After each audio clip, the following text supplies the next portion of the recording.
राणे, ही केस दिसते तेवढी साधी आणि सरळ दिसत नाही आहे. कारण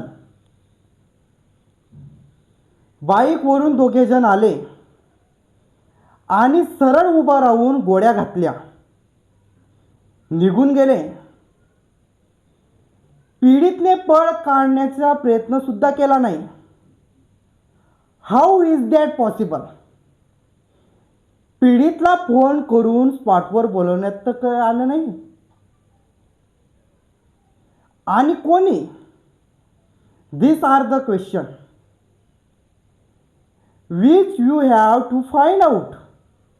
शूटर नौके नव्हते. कारण पोस्टमॉर्टम रिपोर्टनुसार बुलेट शरीरात आत शिरताना शेक झाली. म्हणजे आरोपीचा हात थरथरत होता.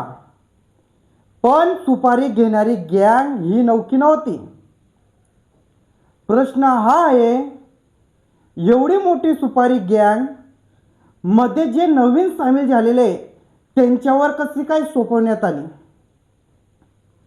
पोलिसांना कन्फ्यूज करण्यासाठी. राणे, रिवेंज घेतलाय? एक काम करा,